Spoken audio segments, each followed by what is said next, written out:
Pretoria central ജയിലിലെ തണുത്ത concrete ഹാളുകളിൽ ലോഹവാതിലുകളുടെ ശബ്ദം പ്രതിധ്വനിച്ചു. ടീം ജെങ്കിൻ തന്റെ മെലിഞ്ഞ കാക്കി നിറമുള്ള യൂണിഫോം ക്രമീകരിച്ച് സുഹൃത്ത് സ്റ്റീഫൻ ലീയെ നോക്കി. ആഫ്രിക്കൻ നാഷണൽ കോൺഗ്രസുമായുള്ള പങ്കാളിത്തത്തിന്റെ പേരിൽ ദക്ഷിണാഫ്രിക്കൻ വർണ്ണ വിവേചന സർക്കാർ തീവ്രവാദികളായി മുദ്രകുത്തപ്പെട്ട രാഷ്ട്രീയ തടവുകാരായിരുന്നു അവർ. എന്തായിരുന്നു അവർ ചെയ്ത കുറ്റം? സമത്വത്തിനും ജനാധിപത്യത്തിനും വേണ്ടിയുള്ള ലഘുലേഖകൾ അച്ചടിക്കുകയും വിതരണം ചെയ്യുകയും ചെയ്തു. അതായിരുന്നു കാരണം. ഇപ്പോൾ അവർ യഥാക്രമം 12ഉം 8ഉം വർഷം തടവിന് ശിക്ഷിക്കപ്പെട്ട് പ്രിട്ടോറിയ സെൻട്രൽ ജയിലിൽ കാവൽക്കാരാൽ ചുറ്റപ്പെട്ട സ്റ്റീൽ ബാറുകൾക്ക് പിന്നിൽ പൂട്ടിയിട്ടിരിക്കുന്നു. എന്നാൽ മുഴുവൻ ശിക്ഷയും അനുഭവിക്കാൻ അവർ പദ്ധതിയിട്ടിരുന്നില്ല. അവർക്ക് ഒരു ലക്ഷ്യമേ ഉണ്ടായിരുന്നുള്ളൂ: രക്ഷപ്പെടുക. ടീം പ്രിട്ടോറിയ സെൻട്രൽ ജയിലിൽ പ്രവേശിച്ച നിമിഷം മുതൽ അവൻ്റെ മനസ്സ് ഒരു ആശയത്തിൽ മാത്രം ഉറച്ചുനിന്നു: ഒരു വഴി കണ്ടെത്തുക. അദ്ദേഹത്തെയും സ്റ്റീഫനെയും പരമാവധി സുരക്ഷാ വിഭാഗത്തിലായിരുന്നു പാർപ്പിച്ചിരുന്നത്. അവിടെ രാഷ്ട്രീയ തടവുകാരെ കർശന നിരീക്ഷണത്തിലായിരുന്നു പാർപ്പിച്ചിരുന്നത്. അവരുടെ എല്ലാ ചലനങ്ങളും നിരീക്ഷിച്ചു. എല്ലാ വാതിലുകളും കർശനമായി പൂട്ടി. ടീം ജയിലിൻ്റെ രൂപകൽപ്പന പഠിച്ചു. സെല്ലുകൾ കട്ടിയുള്ള ഇരുമ്പ് വാതിലുകൾ ഉപയോഗിച്ച് സുരക്ഷിതമാക്കിയാണ് വച്ചിരിക്കുന്നത്. വലിയ സങ്കീർണമായ താക്കോലുകൾ ഉപയോഗിച്ച് അവ പൂട്ടിയിരിക്കുന്നു. സ്വാതന്ത്ര്യത്തിലേക്ക് നയിക്കുന്ന ഇടനാഴികൾക്ക് ഒന്നിലധികം ഗേറ്റുകൾ ഉണ്ടായിരുന്നു. ഓരോന്നിനും വ്യത്യസ്ത താക്കോൽ ആവശ്യമാണ്.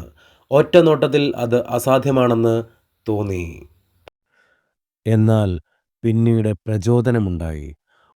ഒരു ദിവസം തൻ്റെ ദൈനംദിന ജയിൽ ജോലികളുടെ ഭാഗമായി ഇടനാഴി തൂത്തുവരുമ്പോൾ ഒരു വാർഡൻ വാതിൽ പൂട്ടുന്നത് ടീം നിരീക്ഷിച്ചു. താക്കോലിൻ്റെ ആകൃതി, അതിൻ്റെ നീളം, നോട്ടുകൾ, പൂട്ടിൽ തിരിയുന്ന രീതി അവൻ ശ്രദ്ധിച്ചു.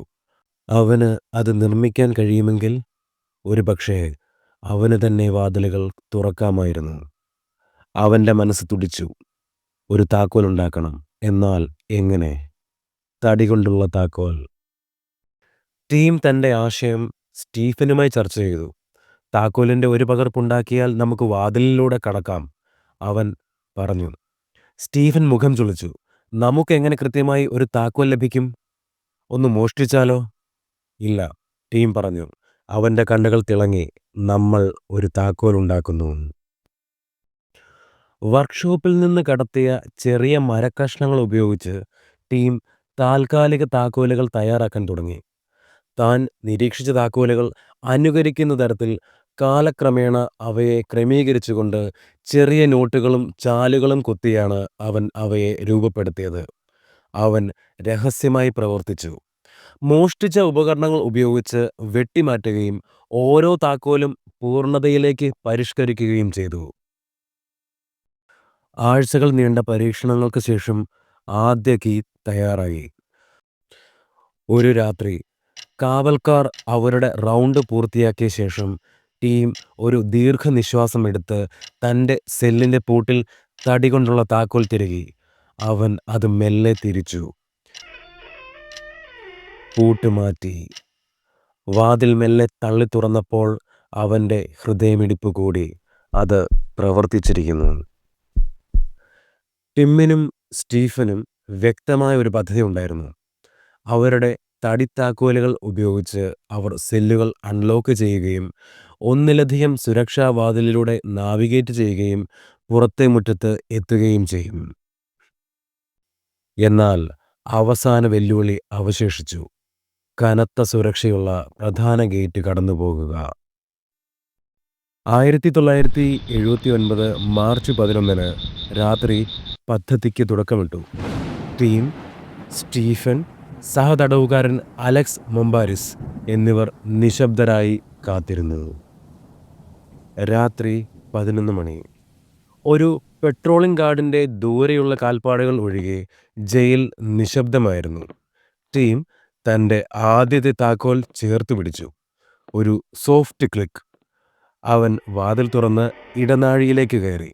പിന്നാലെ സ്റ്റീഫനും അലക്സ് മൊമ്പാരിസും. ഓരോ ഗേറ്റും ഓരോന്നായി തുറന്ന് അവർ അതിവേഗം നീങ്ങി. ചില വാതിലുകൾക്ക് നിരവധി ശ്രമങ്ങൾ ആവശ്യമായി വന്നെങ്കിലും കീകൾ കുറ്റമറ്റ രീതിയിൽ പ്രവർത്തിച്ചു. ഓരോ തിരിവിലും അവരുടെ കൈകൾ വിറച്ചു. അവർ മുറ്റത്തിന് മുമ്പുള്ള അവസാന ഗേറ്റിലെത്തിയപ്പോൾ ദുരന്തം സംഭവിച്ചു. താക്കോൽ കുടുങ്ങി. കാൽപ്പാടുകൾ അടുത്തേക്ക് വന്നു. ഒരു കാവൽക്കാരൻ അടുത്ത് വന്നു. ടിമ്മിന്റെ വിരലുകൾ താക്കോൽ ചലിപ്പിച്ചുകൊണ്ട് പ്രവർത്തിച്ചു. നെറ്റിയിൽ വിയർപ്പ് തുള്ളികൾ ഇറ്റിറ്റു വീണു. കാവൽക്കാരൻ കടന്നു പോകുമ്പോൾ തന്നെ വാതിൽ തുറന്നു. നിഴലിൽ അവർ ശ്വാസം അടക്കിപ്പിടിച്ചു. കാലടികൾ മാഞ്ഞപ്പോൾ അവർ വീണ്ടും നീങ്ങി. ഇപ്പോൾ അവർക്കും സ്വാതന്ത്ര്യത്തിനും ഇടയിൽ ഒരു തടസ്സം മാത്രമേയുള്ളൂ. പ്രധാന കവാടം. മുൻ ഗേറ്റുകളിൽ നിന്ന് വ്യത്യസ്തമായി പ്രധാന കവാടത്തിന് എല്ലാ സമയത്തും കാവൽ ഏർപ്പെടുത്തിയിരുന്നു. അവർ ഒരു ശ്രദ്ധയോടെ വേണമായിരുന്നു അവിടം കടക്കേണ്ടത്. അപ്പോഴാണ് ഭാഗ്യം ഇടപെട്ടത്. ഒരു കാർ മുൻവശത്തെ പ്രവേശന കവാടത്തിലെത്തി. ഒരു നിമിഷം ഡ്യൂട്ടിയിലുള്ള ഗാർഡിന്റെ ശ്രദ്ധ അങ്ങോട്ടേക്ക് ആകർഷിച്ചു. അവസരം മുതലാക്കി ടിമ്മും സ്റ്റീഫനും അലക്സ് മുമ്പാരിസും അവസാന തടസ്സം മറികടന്നു. അവർ തുറസായ സ്ഥലത്തേക്ക് കയറി. വർഷങ്ങൾക്ക് ശേഷം ആദ്യമായി അവർ ജയിൽ മതിലുകൾക്ക് പുറത്തായിരിക്കുന്നു. എന്നാൽ അവർ ഇതുവരെ സുരക്ഷിതരായിരുന്നില്ല. അവർ ഓടി. അവരുടെ കാലുകൾ കത്തിജ്വലിച്ചു. അവരുടെ ഹൃദയം ഇടിച്ചു. പക്ഷേ അവർ നിർത്തിയില്ല. ഏതു നിമിഷവും അലാറം മുഴങ്ങാം എന്നറിഞ്ഞുകൊണ്ട് അവർ പ്രിട്ടോറിയയിലെ ഇരുണ്ട തെരുവുകളിലൂടെ കുതിച്ചു.